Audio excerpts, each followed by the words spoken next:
Sa bawang interview kay Inday Sara Duterte sa The Hague, mga kadonatics, kasama niya yung mga kapatid niya na si Baste, si Pulong at si Katie Duterte. May napansin si Alvin doon na tinanong din niya kay Inday Sara Duterte. At ang sabi niya, oh, napansin mo ba Inday Sara Duterte o VP na nagkasama kayo apat? Well, sabi ni Inday Sara Duterte, lawong andito kami apat. Pero may sinabi din siya na nirequest daw yun ni Tatay Digong.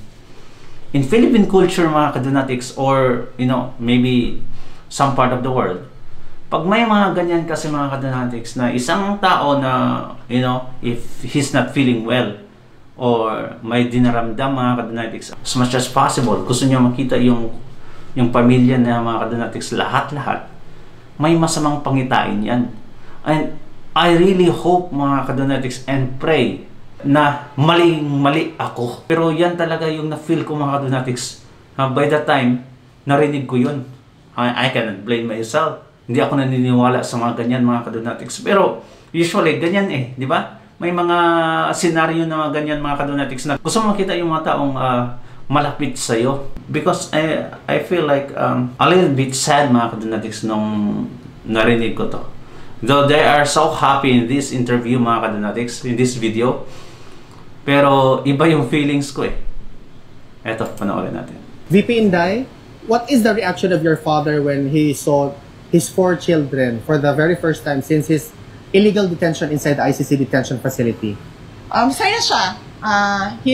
He's been informed of it since Friday of last week, nung 3 na kami ang bumisita at sinabihan na siya na nag-aantay na lang ng isa. And the Wednesday this week, meron kaming approved visit na kaming 4. So, masaya siya na nakakausap niya kami. At medyo maingay kanina kasi 3 sabay-sabay, 4 sabay-sabay na nagsasalita. At some point, sinabi ni Baste na hindi na ako magsasalita kasi walang nakikinig sa akin. So, medyo siguro na-miss niya yung ganon. Na discussions, na labo-labo, sabay-sabay nagsasalita lahat. At masaya siya na nakabisita kaming 4. VP Inday, how's the health situation of your father? Na-request daw to ni Tatay Digong na gusto niya makita ang 4 niyang anak. Well, I hope, yun lang, hanggang doon lang, mga kadonatics, because I pray, I pray, and we always pray, mga kadonatics, na si Tatay Digong makalaya na talaga. At of course, yung pinaka-importante, yung good health niya talaga. Yung physical niya. Because, if may mangyari kay Tatay Digong, humanda ka talaga, Marcos Jr. Hindi ka mapapatawad ng taong bayan. Kaya, hanggang malakas pa si Tatay Digong, better for you to do something. Okay naman siya. Kanina, chinek namin siya. Minasahe siya for 1.5 hours ni Congressman Pulong Duterte. So, minasahe yung 2 paa niya. And then, inano yung circulation because napansin niya na medyo gray, ashen gray yung kanyang isang paa. So, minasahe ng maayos para maayos din yung circulation. Minasahe yung 2 arms niya, yung likod niya, yung kanyang leeg, minasahe din ni Congressman Pulong Duterte. And before kami pumasok, kinausap ako nung isang nurse. Sabi niya na kapag meron daw, sabihin ko daw sa lahat ng mga bibisita na huwag daw siya bigyan ng snacks. Kasi merong vendo doon sa loob kung saan kami bumibili ng Coke Zero, ng soft drinks, ng juice. Huwag daw bumili ng snacks doon. Kasi sobrang taas ng kanyang sugar ngayon at gusto nilang pabilisin yung pagpapababa ng sugar. So pinagbawalan siya kumain, pero inalaw naman siya sa kanyang Coke Zero kung mag-request siya.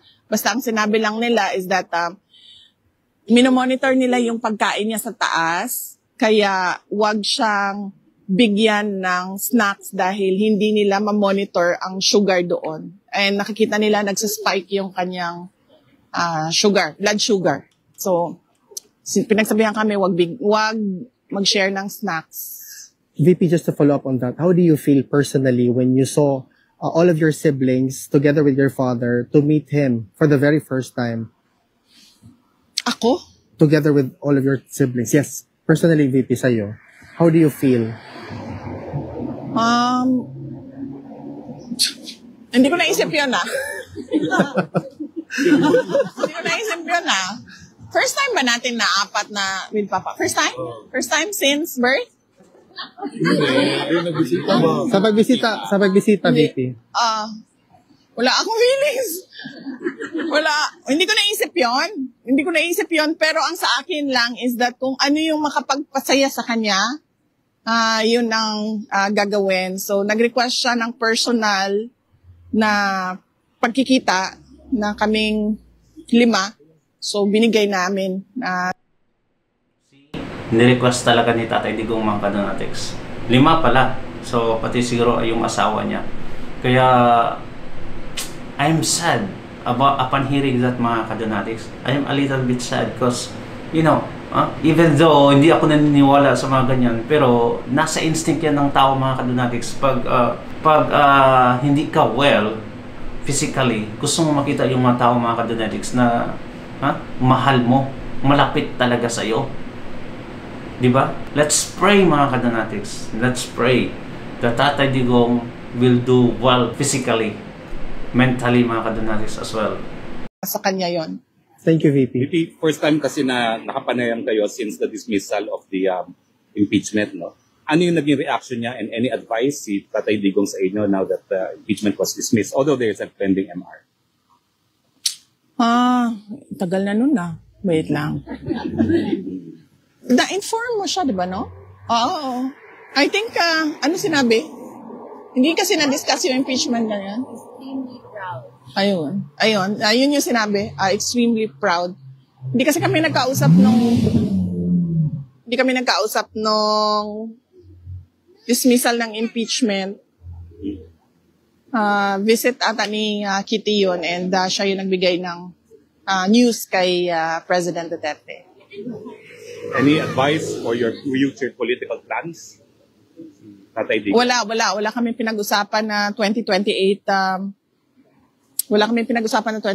elections kanina. VP, on a completely different matter, the lead counsel attorney Nicholas Kaufman made mention that he is appealing or he's waiting for the government of Bongbong Marcos to schedule an appointment for him to negotiate because he wants the immediate return of your father during that time today daw. What is your... Can you weigh in to this statement of Attorney Nicholas Kaufman? Is that possible or should we ask this question na lang kay Attorney Kaufman? I think it is best if we ask Attorney Nicholas Kaufman to explain his statement. Kasi I cannot speak for him and I cannot say kung ano yung... I cannot say what his plans are. Thank you, VP. But do you think PBBM will allow him back? I cannot speak for BBM as well. So. CIA, sino tanongin mo? Sino ka CIA. VP, ngayon lang yung nagdemanda si Yorme, Mayor Isko, kay Congressman Chua regarding sa mga flood control. What's your opinion at saka would you encourage other mayors na i-demanda yung mga congressman nila na mayroong mga palpak o ghost projects? Yes, oo. Trabaho ng trabaho ng Commission on Audit na mag-imbestiga kung meron silang makita na anomalya sa mga projects, no. So based on their audit or based on investigation sa DPWH, kung hindi man dahil sila yung iniimbestigahan based on NBI or special committee ng DOJ na mag-imbestiga, dapat talaga pagpanagutin yung mga public officials at yung mga contractors ng ghost projects at ng substandard projects dahil delikado yun sa mga mamamayan. At saka, huwag tayo tumigil sa flood control projects dahil noong 2024, last year, nagsabi na ako, sa school building program pa lang ng Department of Education, pinaghati-hatian na ng members of the House of Representatives, pero walang nag-react. Hanggang ngayon, walang nagsasalita, walang nag-iimbestiga. Hindi lang naman flood control eh. So, Grabe, no? Pero, focus sila sa 125 million mga kadonatics na confidential fund ni Inday Sara Duterte. Pero ito, bilyon-bilyon. Pero yung si Dilimao, si Brosas, si Jinky Luistro, Stella Kimbo, si Risa Monteveros, Jokno, si Ngiwi, mga kadonatics, si Raul, name it mga kadonatics, yung mga kontrabida sa mga Duterte. Tikom na tikom yung bibig. Ewan ko kung bakit mga kadonatics. I really don't understand. Pero kung magsalita sila sa impeachment dahil corrupt daw si Inday Sara Duterte, dahil ang taong bayan daw mismo nagsabi na dapat i-impeach siya, grabe sila makadaktak, mga ngak-ngak, mga bungok mga kadonatics. Ay nako, parang flood control na bilyon-bilyon. Ewan ko, baka nakinabang tong mga tsunggong, tong mga salot na to eh. Di ba? kung seryoso talaga ang administrasyon sa paghabol about sa corruption, tingnan nila yung buong budget ng 2024 at ng 2025. At hindi lang yan, huwag tayo tumigil dyan. Sagutin yung mga blanco doon sa budget. Madami pa tayong questions. So, hindi lang flood control. Lahat. Since ma'am you have by... Grabe ka-relax lang ni Inday Sara Duterte, no? Kahit ginigipit sila mga kadonatics. Pero, you know, hindi siya masyadong nag-retaliate. Like, ginigipit niyo ako dahil sa confidential fund. Pero itong, ano, hindi siya ganun mga kadonatics. Parang tayo lang ata nagagalit, no? Tayo lang yung na-stress. Pero, yeah, anyway, there would be time mga kadonatics that she will take her revenge. And this is gonna be hard for them. Maybe not now. Maybe kung mangyayari mga kadonatics magiging presidente si Inday Sara Duterte, patay talaga kayo. Kawawa kayo. Napakasimple lang ng mga Duterte. Oh. Well, anyway mga kadonatics, visit Alvin and Tourism na lang channel mga kadonatics. Doon nyo makikita yung buong episode ng videos na to. Thank you so much, and please comment down below your opinions. We will read it. God bless you mga kadonatics. Ingat palagi. Be happy all the time. Don't be stressed because life is uncertain. Life is fragile mga kadonatics. And life is so short. Sabi nga sa kanta. Ingat palagi. Bye-bye.